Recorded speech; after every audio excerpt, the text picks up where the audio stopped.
أعوذ بالله من الشيطان الرجيم. بسم الله الرحمن الرحيم.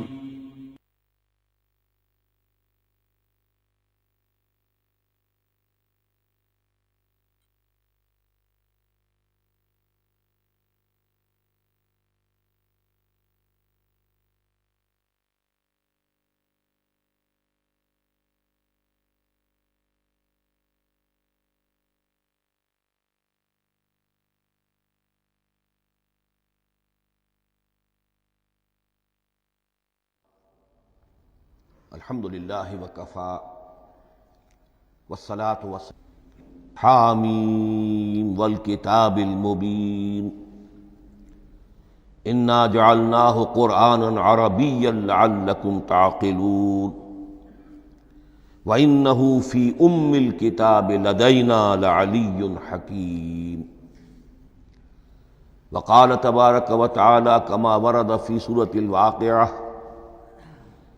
فلا اقسم بمواقع النجوم وإنه لقسم لو تعلمون عظيم إنه لقرآن كريم في كتاب مكنون لا يمسه إلا المطهرون تنزيل من رب العالمين القرآن العظيم واجعله لنا إماما ونورا وهدى ورحمة اللهم ذكرنا منه ما نسينا وعلمنا منه ما جهلنا وارزقنا تلاوته آناء الليل وآناء النهار واجعله لنا حجة يا رب العالمين آمين۔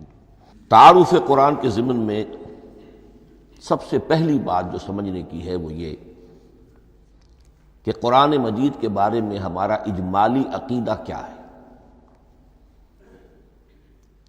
یہ تین جملوں پر مشتمل ہو سکتا ہے۔ ہمارے نزدیک قرآن اللہ کا کلام ہے جو محمد الرسول اللہ صلی اللہ علیہ وسلم پر نازل ہوا، اور تیسرے یہ کہ یہ مکمل محفوظ شکل میں موجود ہے بنوعاً، اس میں نہ کوئی تحریف ہوئی ہے نہ کوئی تبدیلی ہوئی ہے۔ یہ کم سے کم تین اجزاء ہیں ہمارے عقیدے کے قرآن مجید کے بارے میں۔ لیکن اب اس کی کچھ علمی توضیحات۔ سب سے پہلے یہ کہ کلام ہونا، اس کا اللہ کا کلام ہونا، اس لیے کہ آپ کے علم میں ہے یہ تورات جو حضرت موسیٰ علیہ السلام کو دی گئی تھی وہ لکھی ہوئی شکل میں پتھر کی تختیوں پر لکھی ہوئی صورت میں دی گئی تھی، اور قرآن مجید کی تنزیل جو محمد رسول اللہ صلی اللہ علیہ وسلم پر ہوئی ہے وہ ایک مختلف صورت میں ہوئی ہے۔ اس کو قرآن مجید خود اللہ کا کلام قرار دیتا ہے۔ چنانچہ سورہ توبہ کی آیت ہے، آیت نمبر 6، وَإِنْ أَحَدٌ مِّنَ الْمُشْرِكِينَ اسْتَجَارَكَ فَأَجِرْهُ حَتَّى يَسْمَعَ كَلَامَ اللَّهِ ثُمَّ أَبْلِغْهُ مَأْمَنَهُ۔ جب ہجرت کے 9ویں سال آخری وارننگ دی گئی تھی مشرکین عرب کو کہ اب صرف تمہیں چند مہینے کی مہلت دی جا رہی ہے، اس دوران میں آخری فیصلہ کر لو اسلام قبول کرنا ہے یا نہیں، اس لیے کہ اس کے بعد مشرکین عرب کے لیے کوئی رعایت نہیں ہوگی، جو لوگ اسلام قبول نہیں کریں گے انہیں تہہ تیغ کر دیا جائے گا۔ فَإِذَا انْسَلَخَ الْأَشْهُرُ الْحُرُمُ فَاقْتُلُوا الْمُشْرِكِينَ حَيْثُ وَجَدتُّمُوهُمْ۔ جب یہ مہلت ختم ہو جائے تو ان مشرکین کا قتل عام کرو۔ اس کی وضاحت پھر جب سورہ توبہ ہم پڑھیں گے تو اس وقت ہوگی، اس وقت یقیناً ذہن میں کچھ اشکالات آئیں گے، لیکن اس وقت اس ضمن میں تفصیلی بحث کا موقع نہیں۔ اب اس میں ایک استثناء رکھا گیا کہ ایک مشرک ہے وہ چاہتا ہے کہ اتنا بڑا چیلنج جو ہمیں دے دیا گیا تو ہمیں موقع دیا جائے کہ ہم آئیں، آپ کے پاس بیٹھیں، کچھ دن رہیں، اللہ کا کلام سنیں، آپ کیا بات منوانا چاہتے ہیں، اس کے لیے کیا دلائل ہیں، اس کو اچھی طرح سمجھیں، اس کا ہمیں موقع ہونا چاہیے۔ اس کے لیے یہ آیت نازل ہوئی کہ وَإِنْ أَحَدٌ مِّنَ الْمُشْرِكِينَ اسْتَجَارَكَ، اے نبی اگر ان مشرکین میں سے کوئی شخص آپ سے پناہ طلب کرے فاجر، اسے پناہ دیجئے، حتیٰ یسمع کلام اللہ، یہاں تک کہ وہ اللہ کا کلام سن لے۔ ثم ابلغہ مأمنا، پھر یہ بھی نہیں کہ اسی وقت اسے کہا جائے کہ تم مانتے ہو یا نہیں مانتے، نہیں، پھر اسے اس کے امن کے مقام پر پہنچا دو۔ یہ جو آیت ہے اس میں لفظ کلیئر آ گیا کہ قرآن مجید اللہ کا کلام ہے۔ لیکن اب اسی تل کے اوٹ میں پہاڑ والا مسئلہ ہے، ٹپ آف آئس برگ، اس کے نیچے وہ کتنا بڑا تودہ ہوتا ہے۔ کلام جو ہے اللہ تعالیٰ کی صفت ہے، اور یہ بڑا مسئلہ گہرا ہے، اور علم کلام کا ایک بڑا پیچیدہ مسئلہ ہے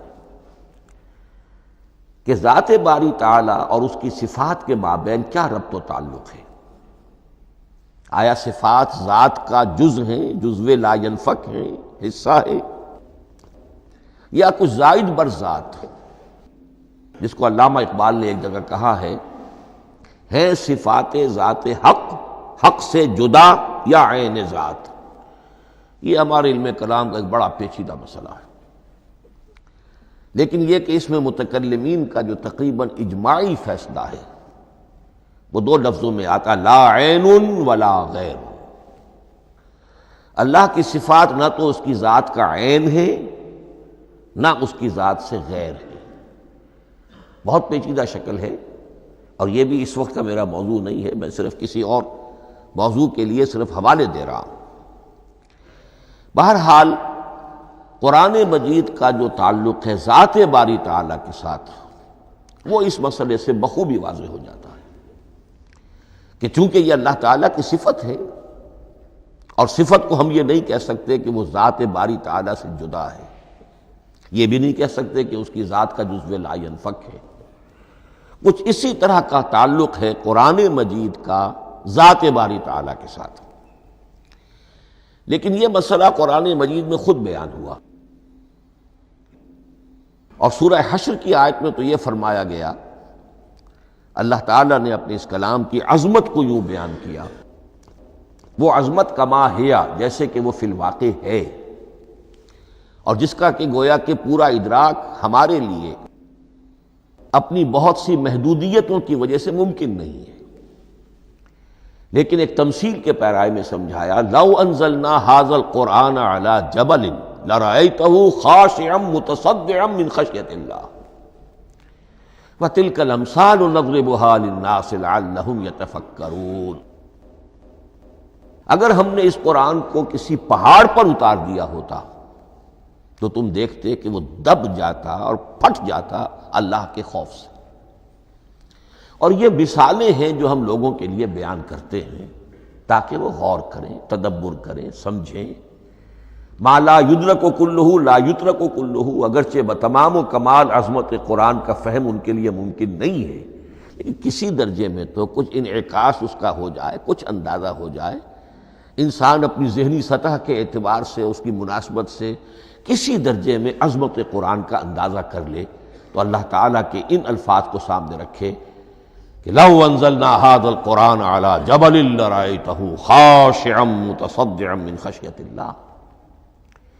اب اس آیت کو سمجھنے کے لیے سورہ اعراف کی آیت نمبر 143 کو سمجھنا ہوگا، اسی اصول کے تحت کہ القرآن یفسر بعضہ بعضا، قرآن کا ایک حصہ دوسرے حصے کی تشریح کرتا ہے۔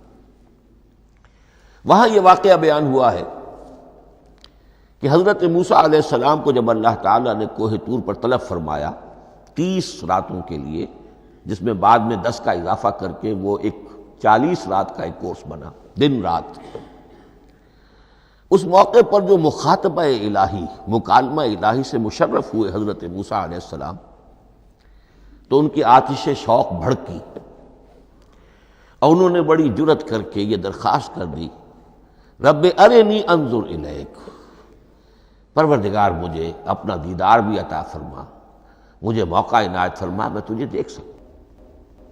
یہ ان کی وہ آتش شوق کا مسئلہ ہے، لیکن جواب کیا ملا؟ لن ترانی، تو مجھے ہرگز نہیں دیکھ سکتے، ولکن انظر الی الجبل فإن استقر مکانہ فسوف ترانی۔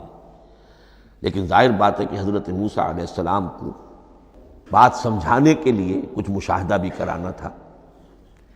فرمایا تم مجھے نہیں دیکھ سکتے، البتہ اس سامنے کے پہاڑ پر نگاہ جماؤ،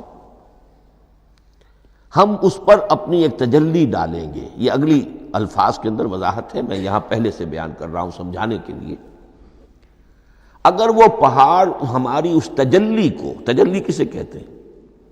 جلا، روشنی، تو اللہ تعالیٰ کی طرف سے کوئی خاص اس کے نور کا جب پرتو ہوتا ہے کسی شے پر تو وہ اس کی تجلی ہے۔ ہم اپنی ایک تجلی اس پہاڑ پر ڈالیں گے، اگر وہ اس کو جھیل جائے، اپنی جگہ کھڑا رہ جائے، تو تم سمجھنا کہ شاید تم بھی ہمیں دیکھ سکو۔ فلما تجلی ربہ للجبل، اب یہاں وہ لفظ آ گیا، جب اللہ نے تجلی اپنی پہاڑ پر ڈالی، جعلہ دکا وخر موسیٰ صعقا، وہ پہاڑ ریزہ ریزہ ہو گیا اور حضرت موسیٰ بے ہوش ہو کر گر گئے۔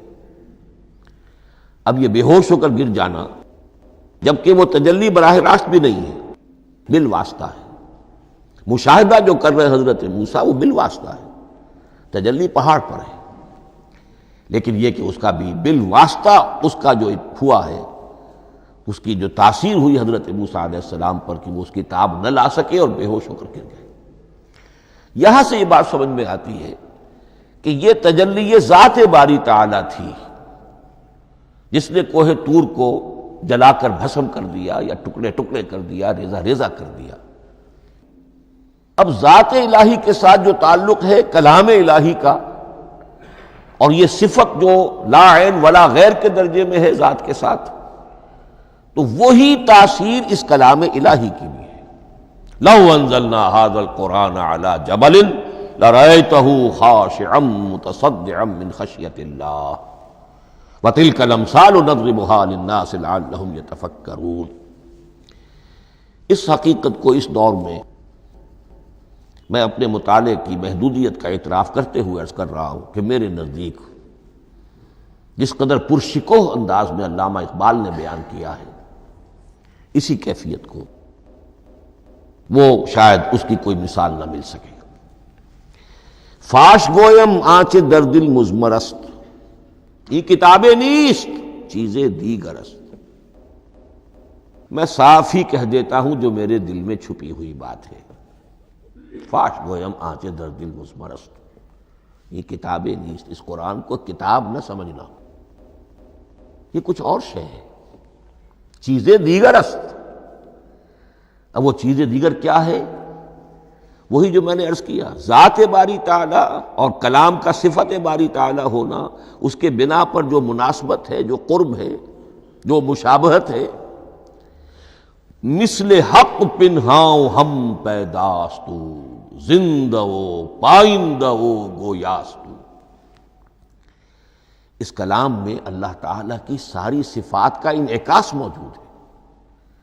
یہ بات ویسے بھی سمجھ میں آتی ہے، کوئی شخص ذرا گفتگو کرے، چند جملے جب وہ ادا کرے گا اپنی زبان سے تو معلوم ہو جائے گا کہ اس کے فہم کا، اس کی دانش کا، اس کے مطالعے کا حدود اربع کیا ہے اور اس کے ذہن کی سطح کیا، سمجھ میں آ جائے گی بات۔ اس لیے کہ کلام جو ہے وہ متکلم کی پوری شخصیت کی عکاسی کر رہا ہوتا۔ تانت بازی راگ پایا، چند جملے کسی نے کہا، پتہ چل گیا کہ یہ کس سطح کے آدمی ہیں، علمی اعتبار سے، معلوماتی اعتبار سے، تہذیبی اعتبار سے، کلچرڈ ہیں یا نہیں ہیں۔ یہ ساری باتیں چند جملوں میں واضح ہو جائیں گی۔ تو اللہ تعالیٰ کی بھی جملہ صفات کا عکس اس قرآن میں موجود ہے۔ ان میں سے جن چند چیزوں کا ذکر علامہ نے شعر میں کیا، وہ جو سورہ حدید کی آیت ہے، هو الاول والآخر والظاہر والباطن، اللہ الظاہر بھی ہے، الباطن بھی ہے، اتنا ظاہر کہ اس سے زیادہ ظاہر کوئی شے نہیں، اور اتنا باطن کہ اس سے زیادہ چھپی ہوئی کوئی شے نہیں۔ اسی لیے حضور سے جو منقول ہیں الفاظ کہ پروردگار انت الظاہر فلیس فوقک شیء وانت الباطن فلیس دونک شیء، یہی کیفیت قرآن کی ہے۔ مثل حق پنہاؤ ہم پیداستو، پنہا بھی ہے ظاہر بھی ہے، جیسے ذات باری تعالی۔ اور جیسے اللہ تعالیٰ کی شان ہے جو آیت الکرسی کے شروع میں آئی، الحی القیوم، مثل حق پنہاؤ ہم پیداستو، زندہ ہو پائندہ ہو گویاستو۔ یہ قرآن جو ہے اللہ تعالیٰ کی صفات کا ایک عکس اپنے اندر رکھتا ہے۔ اس سے ذرا آگے چلیے، کلام کے بارے میں۔ اب کلام الہی ظاہر بات ہے کہ صفت ہے، اور صفت قدیم ہے۔ اللہ کی صفات حادث نہیں ہے، اللہ کی ذات بھی قدیم ہمیشہ سے ہے، اور اس کی صفات بھی قدیم ہمیشہ سے۔ اور یہ جو کلام الہی ہے، ظاہر بات ہے کہ یہ جو ہماری زبان کے حروف و اصوات ہیں، کلام الہی تو ان سے منزہ ہے، مبرہ ہے، ماورا ہے، اعلیٰ ہے، عرفہ ہے۔ ہماری زبانوں کے حروف و اصوات، الفابیٹس جگہ جگہ تبدیل ہو جائیں گے، انگریزی کے کچھ اور ہیں، اردو کے کچھ اور ہیں، عربی کے کچھ اور ہیں۔ کلام الہی ان تمام سے آگاہ، عرفہ، منزہ اور مبرہ ہے۔ یہ کلام الہی جب بھی نازل ہوا ہے، ظاہر بات ہے حضرت موسیٰ پر اگر کتاب اتاری گئی وہ بھی علم الہی سے آئی، لیکن وہ عبرانی زبان میں آئی۔ حضرت عیسیٰ علیہ السلام پر انجیل اتاری گئی، ہم یقین سے نہیں کہہ سکتے، دو میں سے کسی ایک زبان میں اتاری گئی ہوگی، یا عبرانی ہوگی، اس لیے کہ شام کے جس علاقے میں، فلسطین کے جس علاقے میں ان کی پیدائش ہوئی، اور جہاں وہ دعوت و تبلیغ کے لیے گھومتے رہے، اس کے عوام کی زبان تھی آرامی، اور خواص کی زبان تھی عبرانی، ہیبریو۔ تو یا تو وہ بھی تورات کی طرح عبرانی ہی میں نازل ہوئی تھی، یا آرامی میں ہوگی، لیکن اب کوئی نسخہ نہ ہیبریو کا، کوئی قدیم نسخہ دنیا میں موجود ہے، نہ آرامی کا۔ جو سب سے پرانا نسخہ ملتا ہے انجیل کا، وہ اس کا ترجمہ ہے، لیٹن زبان کا ترجمہ ہے، یا گریک ترجمہ ہے، اصل کوئی نہیں۔ بہرحال جب وہ کلام الہی محمد الرسول اللہ پر نازل ہوا، اب اس نے حروف و اصوات کا وہ جامہ پہنا کہ جو عربی زبان کے ہیں۔ یہی وجہ دیکھیے، میں نے جو آیت سورہ حامیم، یہ جو سلسلہ سور ہے اس میں سے سورہ زخرف کی آیت جو میں نے آپ کو سنائی، حامیم والکتاب المبین انا جعلناہ قرآنا عربیا لعلکم تعقلون، ہم نے بنا دیا ہے اپنے اس کلام کو قرآن عربی، اس کو عربی حروف و اصوات کا جامہ ہم نے پہنا دیا ہے۔ انا جعلناہ قرآنا عربیا لعلکم تعقلون، کہ چونکہ مخاطب اول جو قوم تھی امیین، ان کی زبان عربی تھی، لعلکم تعقلون، تاکہ تم اس کو سمجھ سکو۔ اب اس سے آگے چلیے، اصل قرآن مجید کے 3 مقامات سے معلوم ہوتا ہے، اصل قرآن اللہ کے پاس ہے۔ یہ قرآن جو ہمارے پاس ہے، مصحف عثمان رضی اللہ تعالی عنہ، یہ اس قرآن کی مصدقہ نقل ہے۔ اصل قرآن کہاں ہے؟ ایک جگہ فرمایا بل ہوا قرآن مجید فی لوح محفوظ، لوح محفوظ میں ہے، اصل قرآن وہاں ہے۔ اسی طریقے سے اسی سورہ زخرف کی اگلی آیت کیا ہے؟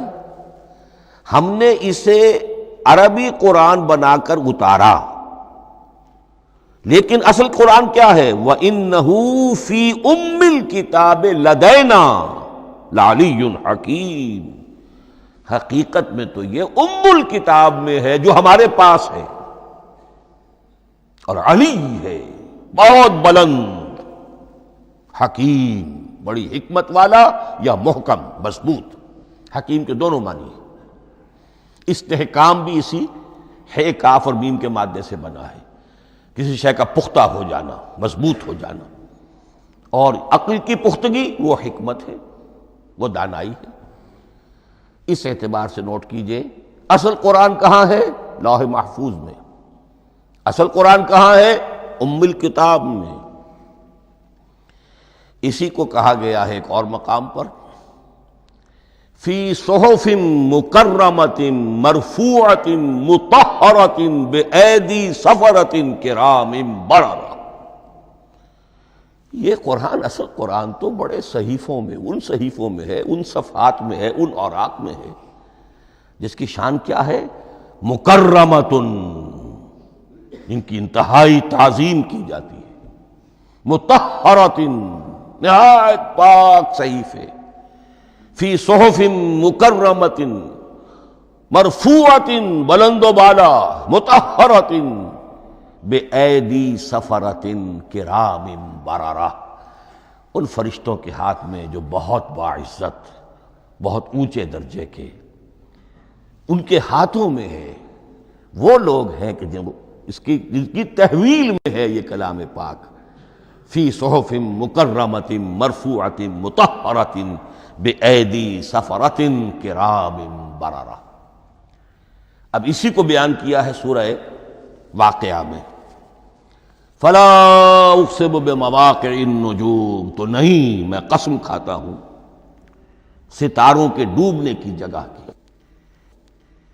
وَإِنَّهُ لَوْ تَعْلَمُونَ لَقَسَمٌ عَظِيمٌ، وَإِنَّهُ لَقَسَمٌ لَوْ تَعْلَمُونَ عَظِيمٌ، اور اگر تم جان سکتے تو یہ بہت بڑی قسم ہے جو ہم نے کھائی ہے، بہت بڑی گواہی ہے جو ہم نے پیش کی ہے۔ اب تدریجاً اس کا انکشاف ہو رہا ہے۔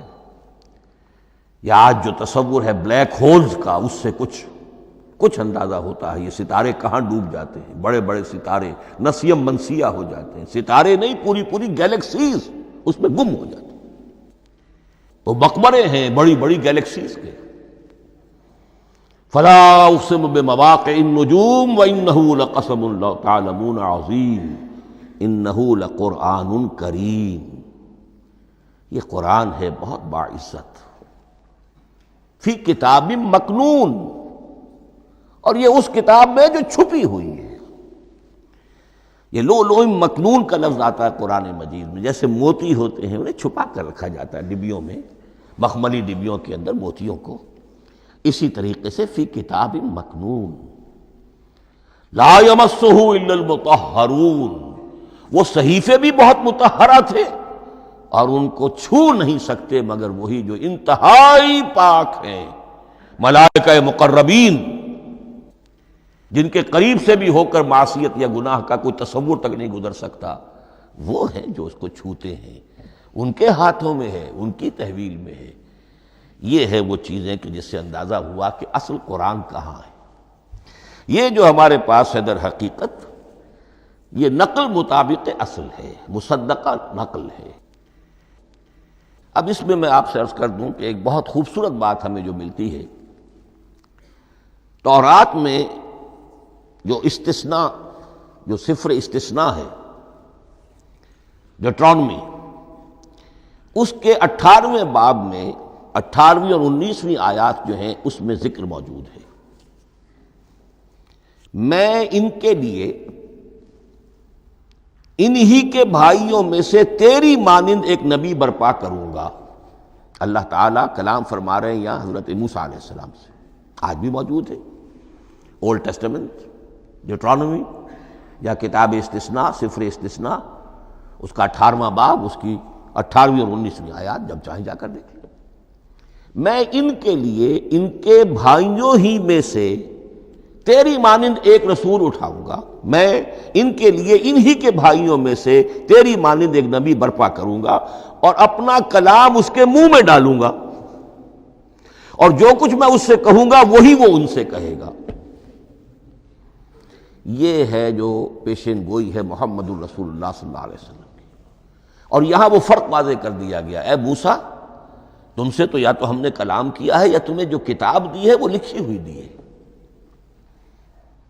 لیکن جو نبی تیری ہی مانند میں برپا کروں گا۔ اب اس میں بھی نوٹ کرنے کی بات ہے کہ حضرت موسیٰ کے مشابہ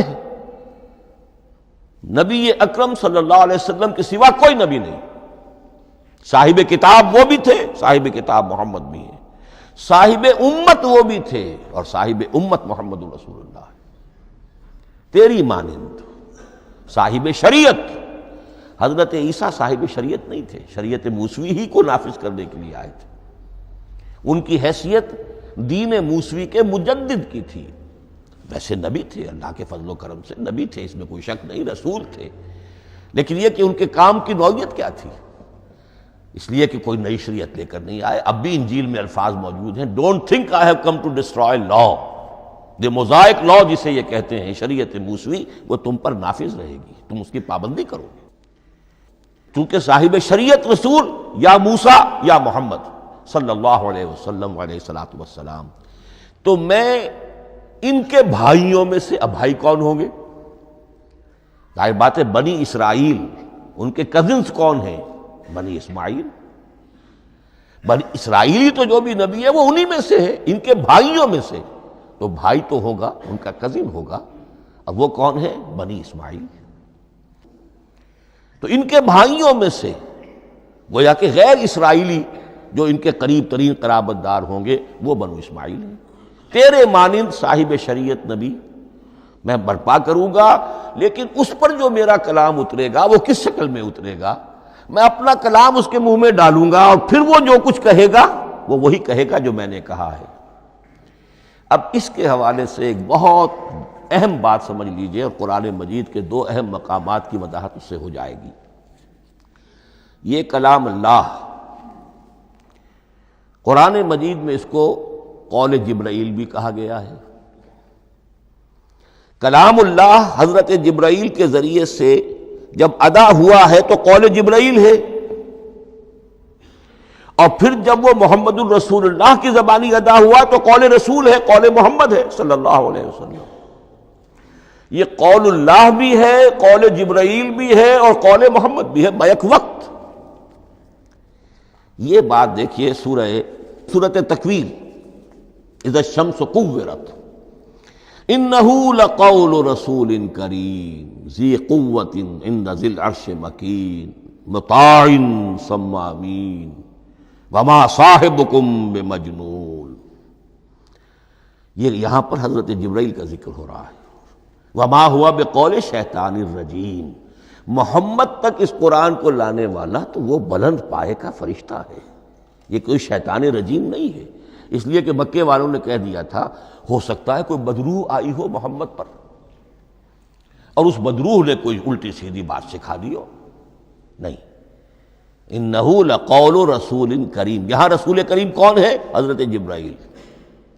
انہ لقول رسول کریم ذی قوت عند ذی العرش مکین، بڑی قوت والا اور جس کا بڑا اونچا مقام اور مرتبہ ہے عرش والے کے قریب.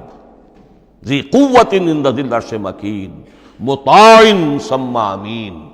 وہ فرشتوں کے مطاع ہیں، فرشتے ان کی اطاعت کرتے ہیں، فرشتوں کے سردار ہیں، اور پھر ساتھ ہی پورے امین ہیں. جبرائیل امین یہ ہم لفظ استعمال کرتے ہیں.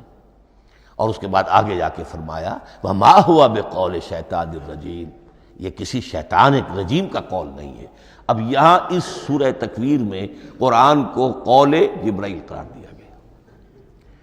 لیکن سورۃ الحاقہ میں چلیے،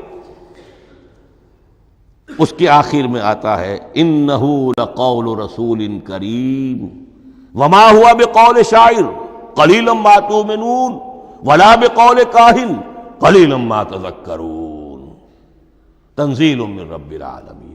یہاں اب رسول کریم سے مراد محمد الرسول اللہ صلی اللہ علیہ وسلم. یہ کسی شاعر کا قول نہیں ہے، کسی کاہن کا قول نہیں ہے، یعنی جس کے زبانی یہ قرآن لوگوں کے سامنے آ رہا ہے.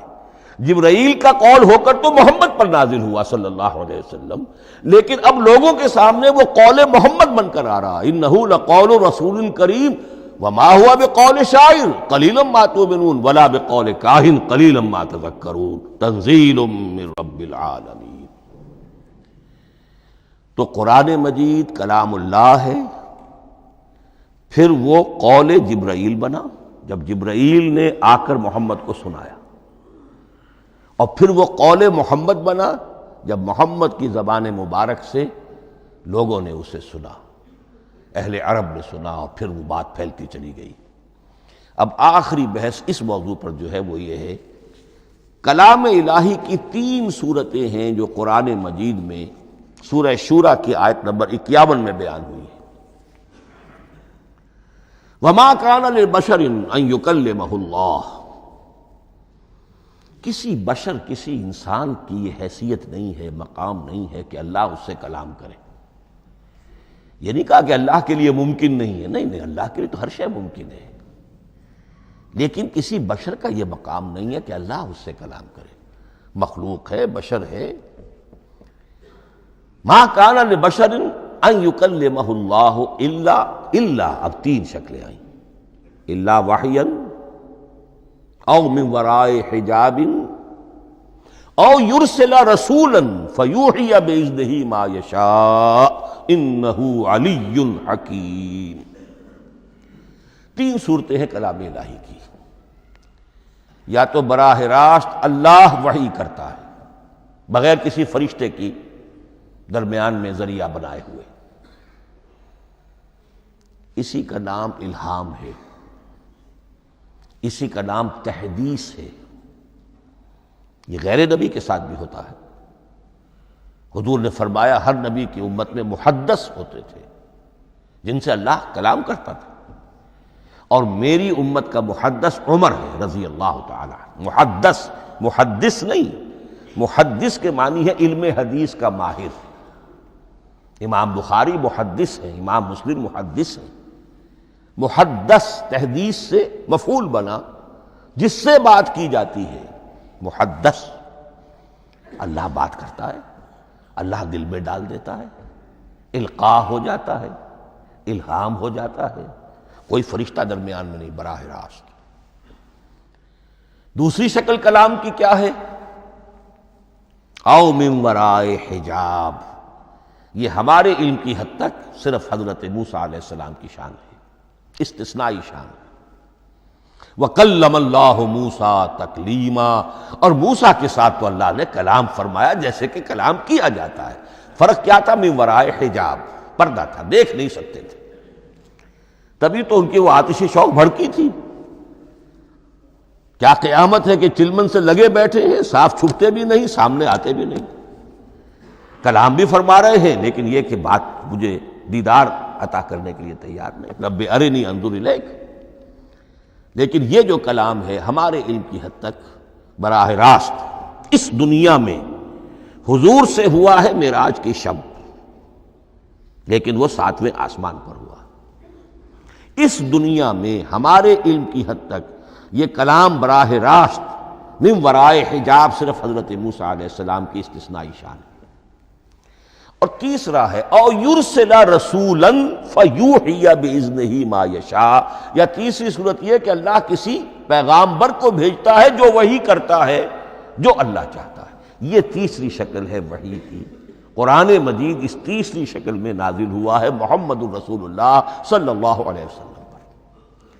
حضور کو جو الہام ہو جاتے تھے، جو حضور کو القاء ہو جاتا تھا، جو آپ کے دل میں براہ راست اللہ کی طرف سے وحی آتی تھی، وہ قرآن میں شامل نہیں ہے۔ اگرچہ حضور کے خواب بھی سچے تھے، وہ بھی اللہ کی طرف سے ہوتے تھے، شیطان کی آمیزش نہیں ہو سکتی تھی، لیکن یہ بھی قرآن میں شامل نہیں ہے۔ قرآن میں شامل ہے تیسری قسم کی وحی، او یرسل رسولا، پھر ہم بھیجتے ہیں ایک پیغامبر کو فرشتوں میں سے۔ اللہ یستفی من الملائکۃ رسلا ومن الناس، اللہ چن لیتا ہے فرشتوں میں سے بھی اپنا پیغامبر اور انسانوں میں سے بھی۔ تو فرشتے کے ذریعے سے ایک فرشتہ جو اللہ سے لیتا ہے اور انسان، رسول انسان تک پہنچا دیتا ہے۔ اب وہ رسول انسان، رسول بشر جو ہے وہ اپنے ہم نوع، ہم جنس لوگوں کو پہنچا۔ تو اللہ یستفی من الملائکۃ رسلا ومن الناس، یہاں وہی بات فرمائی او یرسل رسولا فیوحی باذنہ ما یشاء، پھر وہ وحی کرتا ہے اللہ کے حکم سے جو اللہ چاہتا ہے۔ یہ کلام الہی کی یہ تیسری شکل ہے جو محمد الرسول اللہ صلی اللہ علیہ وسلم پر نازل ہوا، اور وہ ہے قرآن حکیم۔ اب ایک اور بحث جو علمی ہے وہ یہ ہے کہ حضور پر جو اس کا نزول ہوا اس کی کیفیات کیا تھی۔ دو الفاظ استعمال ہوتے ہیں، انزال بھی اور تنزیل بھی۔ ان دونوں میں فرق کیا ہے اس کو نوٹ کر لینا چاہیے۔ لغوی اعتبار سے جان لینا چاہیے، نزل ینزل کسی کا خود اترنا، نازل ہونا، اترنا۔ انزل ینزل دفعتن اتار دینا، کسی اور نے کسی شے کو دفعتن نیچے اتار دیا۔ یہی مفہوم نزلہ کے ساتھ بے لگ جائے تو آ جاتا ہے، با کے ساتھ نزلہ بہی، یہ اتارنے کے مفہوم میں آئے گا۔ لفظی ترجمہ یہ بھی کر سکتے وہ اترا اس شے کے ساتھ، نزل بہ الروح الامین، اس کو لے کر نازل ہوا خود روح الامین فرشتہ علی قلبک، اے محمد صلی اللہ علیہ وسلم آپ کے قلب مبارک پر۔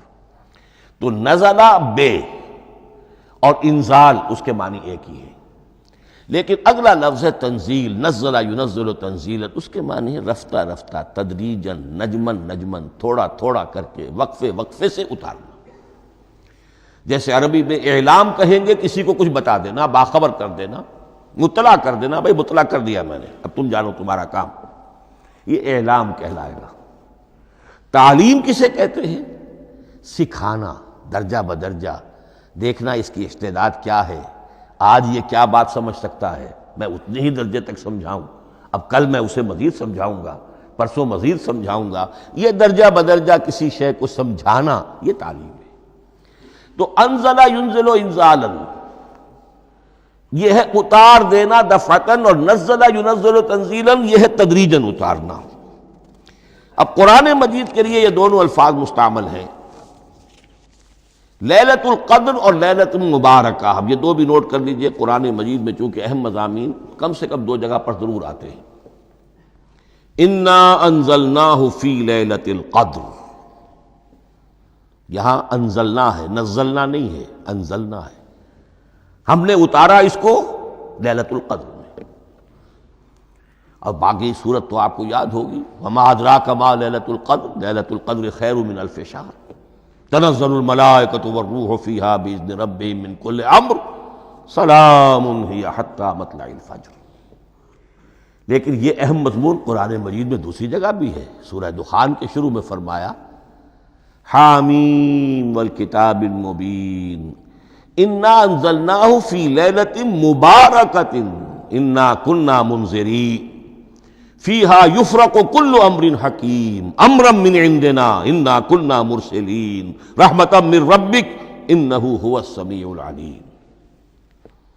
یہ لیلۃ المبارکہ ہے، ایک ہی ہے، لیلۃ القدر اور لیلۃ المبارکہ، ان دونوں کے لیے وہی انزلنا کا لفظ آیا۔ لیکن یہ کہ سابقہ کتابوں کے اعتبار سے قرآن مجید کا فرق واضح کیا گیا ہے، مثلا سورہ نساء کی آیت نمبر 136 بہت نمایاں ہے، بہت نمایاں ہے۔ وہاں فرمایا گیا یا ایھا الذین آمنوا آمنوا باللہ ورسولہ والکتاب الذی نزل علی رسولہ والکتاب الذی انزل من قبل، اے ایمان کے دعوے دارو حقیقتاً ایمان لاؤ، ایسے ایمان لاؤ جیسے ایمان لانے کا حق ہے، اللہ پر بھی اور اس کے رسول پر بھی، اور اس کتاب پر بھی جو اللہ نے اپنے رسول پر نازل فرمائی، اور اس کتاب پر بھی جو اللہ نے پہلے نازل فرمائی۔ لیکن نازل کے لیے یہاں آیا حضور کے لیے والکتاب الذی نزل علی رسولہ، تنزیل کی شکل میں، اور تورات کے لیے والکتاب الذی انزل من قبل، وہ تو دفعۃ واحداً لکھی ہوئی تختیوں کی شکل میں حضرت موسیٰ علیہ السلام کو دے دی گئی تھی۔ تو یا ایھا الذین آمنوا آمنوا باللہ ورسولہ والکتاب الذی نزل علی رسولہ والکتاب الذی انزل من قبل۔ یہ جو تنزیل ہوئی ہے حضور پر، یعنی لیلۃ القدر میں جو رمضان مبارک میں ہے، پورا قرآن لوح محفوظ سے، کتاب مکنون سے، ام الکتاب سے نقل کر کے اتار دیا گیا سمائے دنیا تک۔ پہلا آسمان جسے ہم کہتے ہیں سمائے دنیا، وہ آسمان جو قریب ترین ہے دنیا کے، وہاں سے اب یہ درجہ بدرجہ، تھوڑا تھوڑا، چند آیتیں، چند سورتیں، پھر آیتیں، پھر سورتیں، یہ نازل ہوا محمد الرسول اللہ صلی اللہ علیہ وسلم پر۔ گویا کہ پہلا مرحلہ انزال کا ہے، پورا قرآن لوح محفوظ یا کتاب مکنون یا ام الکتاب سے نقل کر کے اتار دیا گیا سمائے دنیا تک۔ یہ ہے انزل ینزل انزالا، انا انزلناہ فی لیلۃ القدر انا انزلناہ فی لیلۃ مبارکہ۔ لیکن محمد الرسول اللہ پر یہ نازل ہوا اب تھوڑا تھوڑا، نجمن نجمن، درجہ بدرجہ، تدریجن، یہ ہے تنزیل۔ اس تنزیل کی حکمت قرآن مجید میں بیان ہوئی ہے، اور اس اعتبار سے کہ اہل عرب نے، اہل مکہ نے اعتراض کیا تھا کہ یہ پورا قرآن کیوں نہیں محمد ایک ہی مرتبہ پیش کر دیتے صلی اللہ علیہ وسلم۔ اس میں جو چیز مضمر تھی وہ یہ تھی کہ چونکہ یہ حقیقت میں اللہ کا کلام نہیں ہے، یہ محمد کا اپنا کلام ہے، تو کوئی شاعر دنیا میں ایسا نہیں ہے جو ایک دم اپنا پورا دیوان دے دے۔ وہ تو ساری عمر میں تھوڑا تھوڑا، آج غزل کہی، کل قصیدہ کہا، پرسوں کچھ اور کہا، پھر وہ جمع ہوتا ہے تو وہ دیوان بنتا ہے۔ اسی طریقے سے تو یہ کر رہے ہیں۔ اگر یہ اللہ کا کلام ہوتا تو بیک وقت آ جاتا۔ یہ تو ذرا محنت کرتے ہیں، کچھ اس کے اندر اس کو اپنی محنت سے کوشش کر کے کچھ موضوع کرتے ہیں، کلمات، الفاظ، اور اس طریقے سے رفتہ رفتہ لے کر آ رہے ہیں۔ اس لیے ان کا اعتراض نقل ہوا ہے یہ وقال الذین کفروا لولا نزل علیہ القرآن جملۃ واحدۃ، انہوں نے کیوں نہیں اترا یہ قرآن پورا کا پورا ایک ہی بار؟ یہ اعتراض تھا۔ اس اعتراض کے جو جوابات دیے گئے ہیں وہ نوٹ کیجئے کہ لوگوں کے حق میں یہ مفید ہے، یہ پورے قرآن کا تحمل ایک وقت میں کر نہیں سکتے۔ یہ پورا قرآن تو ایک ہی مرتبہ اگر پہاڑ پر بھی اتار دیا جاتا تو وہ پھٹ جاتا، دب جاتا۔ وَقُرْآنًا فَرَقْنَاهُ لِتَقْرَأَهُ عَلَى النَّاسِ عَلَى مُكْثٍ وَنَزَّلْنَاهُ تَنزِيلًا، سورہ بنی اسرائیل آیت 106۔ یہ وہ قرآن ہے جس نے ہم نے جس کو ٹکڑے ٹکڑے کر کے، فرق نہ ہو، فرق توڑ دینا، تھوڑا تھوڑا کر کے ہم نے کر دیا، لِتَقْرَأَهُ عَلَى النَّاسِ عَلَى مُكْثٍ، تاکہ آپ اسے پڑھ کر سنائے لوگوں کو وقفے وقفے سے، تاکہ وہ سہار سکیں، سنبھال سکیں، برداشت کر سکیں۔ وَنَزَّلْنَاهُ تَنزِيلًا، اسی وجہ سے ہم نے اسے نازل کیا ہے بطرز تنزیل، بطرز انزال نہیں، بطرز تنزیل۔ وَقُرْآنًا فَرَقْنَاهُ لِتَقْرَأَهُ عَلَى النَّاسِ عَلَى مُكْثٍ وَنَزَّلْنَاهُ تَنزِيلًا۔ ایک حکمت تو ہو گئی عوام کے لیے، ایک حکمت خود رسول کے لیے صلی اللہ علیہ وسلم۔ كَذَلِكَ لِنُثَبِّتَ بِهِ فُؤَادَكَ وَرَتَّلْنَاهُ تَرْتِيلًا۔ اب ذرا نوٹ کیجئے، قلب محمدی کے لیے بھی اس پورے کلام کا ایک دم سہار آسان کام نہیں تھا۔ یہ اس لیے، یہ اسی سورہ الفرقان کی جو آیت کا میں نے ایک حصہ آپ کو سنا دیا تھا، اسی کے اندر اس کا جواب آیا ہے، اسی آیت میں، آیت نمبر 32 ہے یہ سورہ فرقان کی۔ وقال الذین کفروا لولا نزل علیہ القرآن جملۃ واحدۃ، یہ اعتراض ہے۔ جواب کیا ہے؟ کذالک لنثبت بہ فؤادک، ہم نے یہ اس لیے کیا ہے نبی کہ اس کے ذریعے سے آپ کے دل کو ٹھہراؤ اور جماؤ عطا کریں۔ یہ ایک دم اس کا اتر جانا، انا سنلقی علیک قولا ثقیلا، بڑا بھاری بوجھ ہے، ناقابل برداشت ہے، تاکہ رفتہ رفتہ آپ کا دل، اس کے اندر تقویت بڑھتی چلی جائے، اس کے اندر اور اس کا تحمل جو ہے اس کی صلاحیت بڑھتی چلی جائے۔ کذالک لنثبت بہ فؤادک ورتلناہ ترتیلا، اسی لیے ہم نے تھوڑا تھوڑا کر کے نازل کیا ہے۔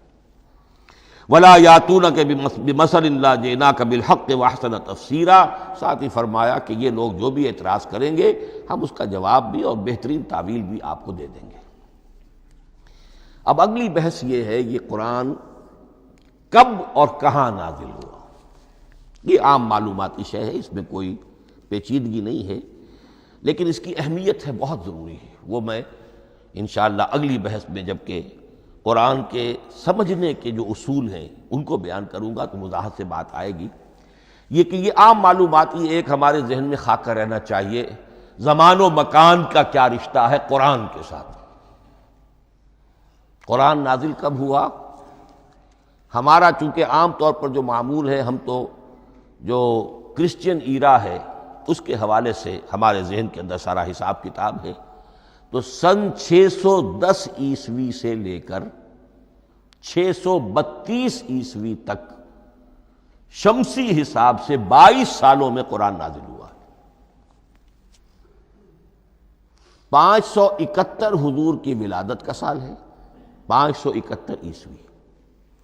610 میں آپ 39 سال کے ہوئے، لیکن قمری حساب سے 40 کے ہو چکے.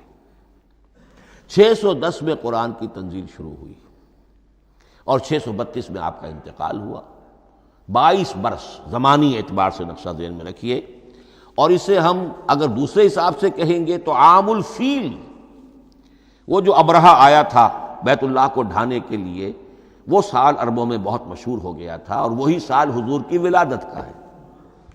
تو عام الفیل ہی میں حضور کی ولادت ہوئی، لہذا 40 عام الفیل میں قرآن مجید کا نزول شروع ہوا اور 11 ہجری تک یہ 23 برس بنتے ہیں قمری حساب سے. ایک رائے یہ بھی ہے کہ قرآن کا نزول 20 برس میں ہوا ہے، اور اس میں وضاحت یہ ہے کہ پہلے 3 سال اللہ تعالیٰ نے ایک فرشتے کو حضرت اسرافیل علیہ السلام کو مامور کیا تھا حضور کی تعلیم پر. دنیاوی اعتبار سے حضور نے کوئی تعلیم حاصل نہیں کی، آپ امی تھے. آپ نے دنیاوی اعتبار سے کسی کے سامنے زانو تلمس طے نہیں کیا، کہیں کوئی تعلیم حاصل نہیں کی، کہیں کوئی تحصیل علم نہیں کی. لیکن اللہ تعالیٰ نے علمہ شدید القوا، اللہ تعالیٰ نے جو کچھ انہیں سکھایا ہے، جو علم انہیں عطا کیا ہے. تو ایک روایت یہ ہے کہ 3 برس تک، اور اس کے بعد پھر قرآن نازل ہونا شروع ہوا تو 20 برس تک قرآن نازل ہوا. لیکن وہ لوگ بھی مانتے ہیں کہ سورہ علق کی آیتیں نازل ہو چکی تھی، پھر 3 برس کا وقفہ ہے. سورہ علق کی آیتیں کیا ہے؟ جو پہلی وحی ہے، اقرأ بسم ربک الذی خلق خلق الانسان من علق اقرأ وربک الاکرم الذی علم بالقلم علم الانسان ما لم یعلم. گویا کہ بسم اللہ ہو رہی ہے محمد الرسول اللہ صلی اللہ علیہ وسلم کی تعلیم کی. اور جن گھرانوں میں یہ رواج ابھی تک چل رہا ہو، بسم اللہ بچوں کی کراتے ہیں، ایک تقریب کی شکل میں منعقد کرتے ہیں. ہمارے ہاں یہ رواج تھا، اب ہم چھوڑ چکے ہیں کہ جو تقریب بھی حضور کی اور صحابہ کی زندگیوں سے ثابت نہ ہو، ہمیں کوشش کرنی چاہیے کہ ان تقریبات کا سلسلہ منقطع کریں. ما انا علیہ واصحابی، ہماری تقریبات جو ہیں وہ بس وہیں تک محدود رہنی چاہیے. بہرحال وہ جو ایک چلتی ہے روایت، 4 سال 4 مہینے 4 دن کا بچہ یا بچی ہو تو بسم اللہ یہی آیتیں پڑھی جاتی ہیں. پڑھ تو نہیں سکتا، انگلی رکھ کر پڑھانے والا کوئی عالم دین بیٹھ جاتا ہے سامنے، وہ نہا دھو کر بچہ یا بچی بیٹھی ہوئی ہے اور اس کو اقرأ بسم ربک الذی خلق خلق الانسان من علق اقرأ وربک الاکرم الذی علم بالقلم علم الانسان ما لم یعلم. اب اس میں تو سارا پڑھنے پر زور ہے، حصول علم پر زور ہے، کسی تبلیغ کا حکم ہی نہیں. ابھی رسالت کا کوئی تذکرہ کچھ بھی نہیں، اس میں تو قیامت کا بھی کوئی ذکر نہیں. اب اس کے بعد روایت یہ ہے کہ 3 برس تک پھر حضرت اسرافیل دن رات حضور کے ساتھ رہے ہیں اور آپ کی تعلیم ہوئی ہے، اور پھر 3 برس کے بعد پھر وحی کا سلسلہ شروع ہوا ہے. واللہ عالم. لیکن یہ کہ جب سورہ اقرا نازل ہو چکی ہے اس کی 5 آیتیں، تو وہ 3 برس بھی اس کا وقفہ شمار ہوں گے. زمانہ نزول پھر وہی 23 برس رہے گا. اسی کے ساتھ میں نے عرض کیا تھا کہ دوسری بات یہ کہاں نازل ہوا قرآن. ایک لفظ میں تو یہ سمجھ لیجئے یہ حجاز میں نازل ہوا. حجاز جزیرہ نمائے عرب کا ایک خاص حصہ ہے، پہاڑی سلسلہ. یوں سمجھ لیجئے، اس کو ذہن میں رکھیے، جزیرہ نمائے عرب جو ہے وہ شمال سے جنوب کی طرف چوڑا ہوتا جاتا ہے. شمال میں شام اور عراق کی طرف جاتا ہے تو وہ تنگ ہے، پھر نیچے چوڑا ہو رہا ہے. اس کا جو مغربی ساحل ہے جس پر جدہ کی بندرگاہ بھی ہے، ینبو کی بھی ہے، اس کے کہیں وہ ایک میدان شروع ہوتا ہے ساحل سے، کہیں وہ بہت مختصر ہے، کہیں خاصا چوڑا ہے. اس کو کہتے ہیں تہامہ. پھر ایک پہاڑی سلسلہ ہے، اس کو کہتے ہیں حجاز. یہ پہاڑی سلسلہ جو ہے اس کے بعد جو ہے وہ نجد کہلاتا ہے، وہ سطح مرتفع ہے، پلیچو. تو یہ 3 حصے ہیں جزیرہ نمائے عرب کے جغرافیائی اعتبار سے. اور حجاز کہتے بھی ہیں پردے کو، حاجزن، پردہ جو 2 چیزوں کے درمیان حائل ہو جائے. تو یوں سمجھیے کہ یہ فلیٹ ہے نجد کا، اور یہ فلیٹ ہے میدان، یہ ہے تہامہ کا، اور درمیان میں یہ پہاڑی سلسلہ کھڑا ہوا ہے. تو یہ گویا کہ ان دونوں کو جدا کر رہا، یہ حجاز ہے.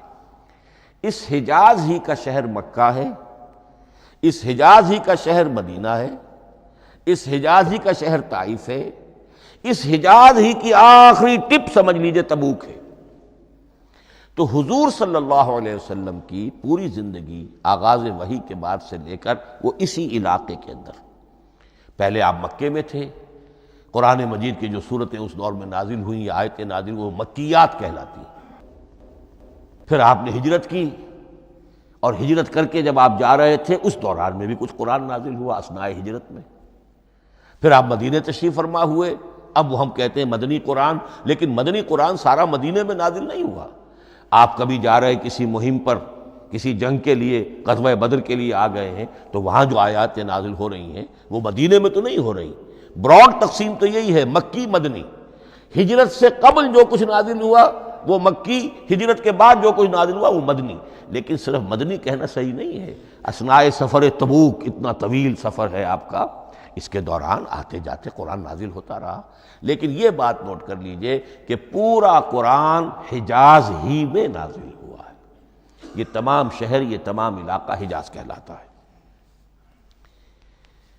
ایک اور بحث جو ہم اسی اپنی پہلی نشست میں مکمل انشاءاللہ کر لیں گے، وہ ہے محفوظیت قرآن کی بحث۔ میں نے عرض کیا تھا کہ 3 چیزوں پر ہمارا عقیدہ مشتمل ہے۔ یہ اللہ کا کلام ہے، نمبر 1، نازل ہوا محمد الرسول اللہ پر صلی اللہ علیہ وسلم، اسی لیے ہم نے کلام سے متعلق کچھ مباحث علمی گہرائی میں اتر کر وہ سمجھے، حضور پر اس کے نزول، انزال اور تنزیل کے مختلف مراحل کو سمجھا۔ اب اس کی محفوظیت کے اعتبار سے واقعہ یہ ہے کہ واحد کتاب ہے پوری دنیا میں، واحد کتاب جس کے بارے میں دشمن بھی تسلیم کرتے ہیں، چاہے وہ اسے اللہ کا کلام نہ مانے، لیکن یہ مانتے ہیں کہ بعین ہی وہ شے جو محمد نے اپنی امت کو دی تھی آج بھی امت کے پاس صحیح موجود ہے۔ ظاہر بات ہے اگر تو اسے اللہ کا کلام مانے، وہی مانے، تب تو مسلمان ہی ہو گئے۔ وہ تو یہی کہتے ہیں کہ بہرحال محمد نے چاہے خود لکھا، تصنیف کیا، جو بھی کچھ کیا، اس کو چھوڑ دیجئے، لیکن جو شے محمد نے اپنی امت کو دی تھی صلی اللہ علیہ وسلم، بعین ہی وہ شے موجود ہے۔ تو یہ محفوظیت قرآن کی جو ہے، جبکہ کوئی اور دنیا کی کتاب اس کی مدعی ہی نہیں۔ تورات والوں کا سرے سے یہ دعویٰ ہی نہیں ہے۔ وہ تورات تو گم ہو گئی تھی نبوکدنضر کے حملے کے وقت، اس کے بعد سے دنیا میں تورات کا وجود نہیں ہے، اور پھر 100 برس کے بعد اپنی یادداشتوں سے مرتب کی ہے یہ تورات جو آج ہمارے سامنے ہے۔ انجیل کا جیسا کہ میں عرض کر چکا ہوں، کوئی نسخہ جو ہے نہ عبرانی کا موجود ہے نہ آرامی زبان کا ہے۔ دنیا کی کوئی کتاب نہیں جو دعویٰ کر سکتی ہو یہ قرآن جو شروع ہوتا ہے ذالک الکتاب لا ریب فیہ، یہ دعویٰ دنیا کی کسی اور کتاب نے خود کیا بھی نہیں۔ اس کی بھی جس قدر پرشکوہ الفاظ میں علامہ اقبال نے اس کی ترجمانی کی ہے، انہی کا حصہ ہے۔ حرف اورا ریب نئے، تبدیل نئے، آیش شرمندہ تعویل نئے۔ اس قرآن کے کسی حرف میں کوئی تحریف ہو جانا نہیں، امکان ہی نہیں، قطعی طور پر۔ کسی لفظ کا بدل دیا جانا نہیں، حرف اورا ریب نئے، تبدیل نئے، اس میں کسی کا شک پر مبنی ہونا نہیں، آیش شرمندہ تعویل نئے۔ اس کی آیت کوئی بھی ایسی نہیں جسے تروڑا مروڑا جا سکے، یہ اپنی حفاظت خود کرتی ہے۔ لا یاتیہ الباطل من بین یدیہ ولا من خلفہ، حامیم السجدہ کی آیت نمبر 42۔ اس پر باطل حملہ آور ہو ہی نہیں سکتا۔